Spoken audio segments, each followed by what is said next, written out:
Tá, então a gente, né, achou, fez um algoritmo ali para ajustar uma reta aos pontos. Mas e se esses pontos, né, aparentemente uma reta se ajusta bem a eles, mas e se fosse um outro conjunto de pontos aqui, né, que tivesse uma outra cara aqui, por exemplo?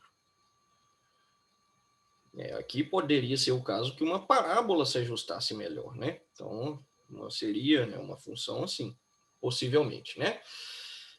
Como que é uma parábola? Tem um termo independente, θ1, então seria a nossa função hipotética aqui, né, para ajustar h de θ, lembrando que θ é um vetor. Então vai ter um componente independente, toda parábola tem isso, né, o ax2 mais bx mais c, o c aqui é o θ1, bx vai ser o θ2 vezes x, e o ax2 vai ser θ3 vezes x ao quadrado. Tá? Então eu posso fazer isso. De acordo eu posso criar um polinômio aqui na regressão polinomial, de acordo com na ordem que eu quiser. Basta adicionar um θ multiplicando o x elevado a aquele fator ali. Tá? E, igualmente, se fosse uma função periódica, né, vamos fazer aqui uma função periódica. Aqui. Por exemplo, né? Aliás, os pontos, né, se fossem periódicos aqui, vou colocar um pouquinho de ruído. E de forma que a função que ajusta bem poderia ser isso aqui, né? Bom, não está muito regular não, minha senoide aqui, mas suponha que essa senoide aqui seja bonitinha. Deixa eu tentar fazer melhor aqui.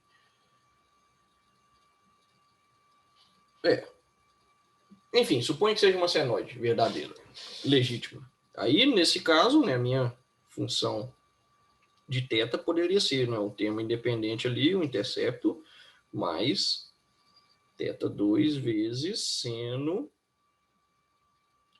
de θ3 vezes x menos θ4, enfim, do jeito que o máximo que eu conseguir, que eu precisar de variáveis ali para descrever a minha função periódica.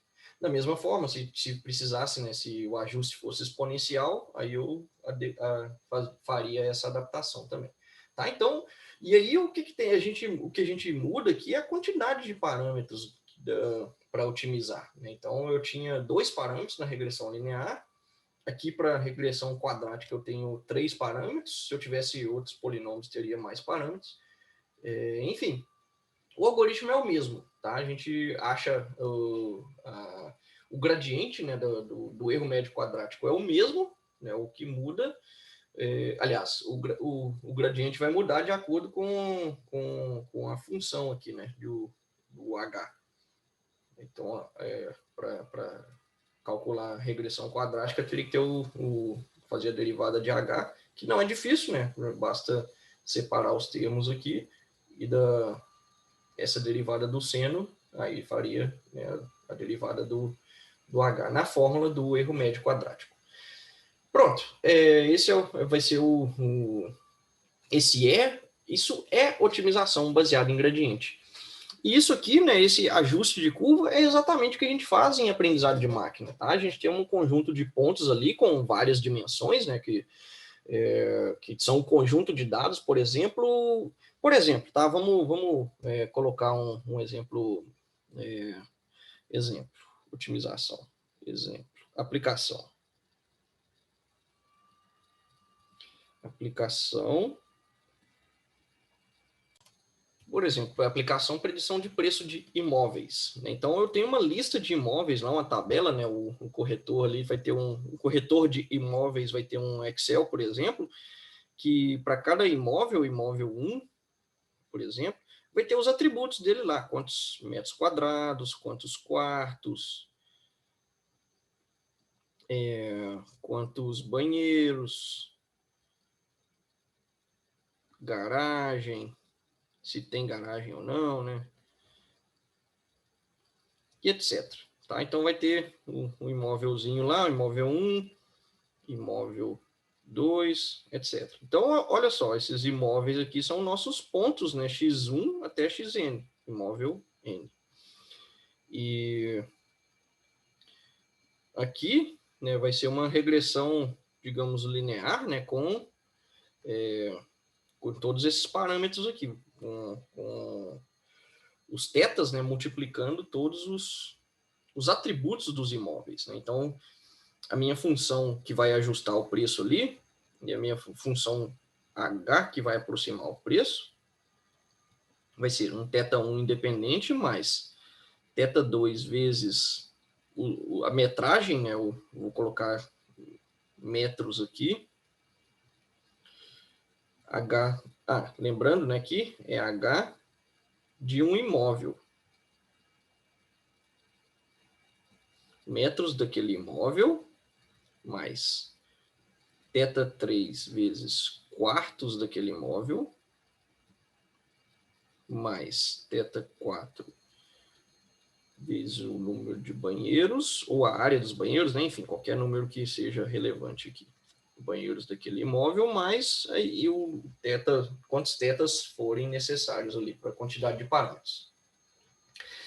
E aí eu calculo a derivada do erro médio quadrático baseado nessa função, né, que as derivadas parciais, né, com relação a cada θ, e aí eu vou ajustar cada θzinho na direção que vai, né, por exemplo, né, eu estou supondo aqui que cada um desses tem que ser ajustado nessa direção, então vai ser θ1, recebe o θ1 antigo, menos um alfazinho vezes a derivada com relação ao θ1. A qual vocês vão poder verificar no conforto do lar de vocês, tá? Vai ser o somatório de H menos Y. Tá, e aqui é importante, tá? Essa lista de imóveis do corretor, no final das contas ali, vai ter o preço verdadeiro daquele imóvel, tá? Isso aqui são imóveis que ele já conhece, né? Então vai ter o preço Yzinho ali verdadeiro. O somatório em I igual até N dos N imóveis, e aqui vezes 1, tá? Para o θ1 vai ser isso, para o θ2 vai ser θ2 menos alfa vezes somatório do H menos YI vezes os metros. Ou seja, cada componente aqui, eu multiplico, aqui é o erro, tá? O somatório do erro, vezes os metros ali. E é isso, tá aí para cada um. Ou seja, a característica que aquele parâmetro está multiplicando, né? E aí para cada outro θ vai ser atualizado de maneira correspondente. Y1 aqui, né? O primeiro imóvel. Pronto, corrigi. Tá? E aí eu fazendo isso, eu consigo achar uma função, né, que erre o menos possível nesse conjunto de dados. E aí quando aparecer uma nova casa, para eu dar um preço para ela, né, para um preço inicial, eu coloco, né, depois que eu aprender, né, que eu chegar no conjunto θ aqui que minimiza meu erro médio quadrático, eu coloco os atributos lá, o novo imóvel, né, eu coloco o metro quadrado dele, coloco quantos quartos, coloco quantos banheiros, ficou feio aqui, né, banheiros, garagem, etc. E aí eu vou ter o preço predito daquele imóvel, né, minha função vai predizer o preço. É isso, tá? O aprendizado de máquina numa casca de noz, in a nutshell. É isso. E só faltou comentar uma coisa, tá? Eu acho que eu preciso voltar um slide ali para comentar isso. Faltou porque eu engoli o 2 aqui, né, na hora de fazer a regra de atualização. Ó. Se bem que eu não engoli o 2, né? O alfa vezes a derivada aqui e tem o 2. O que muita gente faz na hora de expandir esse termo aqui, ao invés de usar o 2 sobre n, usa 1 sobre n, porque o 2, né, ele é engolido pelo alfa aqui. Tá? Então, essa observação aqui. Deixa eu copiar isso para um novo slide para ficar menos confuso. Certo? Então, tem as derivadas aqui, conforme aquele cálculo feito para o erro médio quadrático. E aí o θ1, né, quando eu for atualizar o θ1, ele vai receber o θ1 antigo menos, né, ou seja, eu estou num ponto aqui, eu vou deslocar um pouquinho em relação àquele ponto. mais alfa vezes... Ao invés de usar 2 sobre n, eu uso 1 sobre n, né? Como se o 2 fizesse parte do alfa aqui, tá? Ou seja, eu teria pensado um alfazinho inicial aqui, um alfa linha. Um alfa linha aqui. E aí o meu alfa igual a 2 alfa linha, que aí eu tiro o 2 aqui e incorporo no alfa. Só isso, tá? E o resto da conta é o mesmo. Somatório da minha função hipotética para cada ponto xi menos yi. É isso, tá, gente? É só para vocês não confundirem, né? Quando vem algum livro aí, alguma coisa que não tem o 2, né, em cima do somatório ali, por causa disso. Pela constante do tamanho do passo aqui ser... por ser uma constante, né, eu posso engolir outras constantes que tem. Né? No caso, o 2 que estava em cima do n ali. Só isso. Tá? Espero que não tenha atrapalhado aí o restante do raciocínio. Mas, enfim, para fechar. Agora, a gente tem um método fácil de implementar e que serve para fazer esse tipo de aprendizado de máquina. Né? Por exemplo, para predizer preço de imóveis. Posso predizer, por exemplo, a questão doenças, né? Se os atributos aqui forem, por exemplo, números dos exames do paciente, e aqui, em vez de preço, vai ter se ele manifestou a doença ou não. Então, para cada situação, eu vou ter atributos diferentes, né? Mas o algoritmo é o mesmo, tá? E isso que é o legal aqui dessa jornada de otimização contínua, que quando chegar lá em aprendizado de máquina, nós já temos o método de otimização, ok?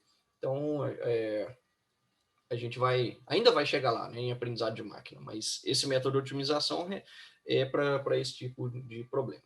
Não só para aprendizado de máquina, tá? Qualquer problema que você consiga, você saiba a derivada, né? No caso de aprendizado de máquina, é a derivada do erro, para a gente reduzir, ok? Então, até mais.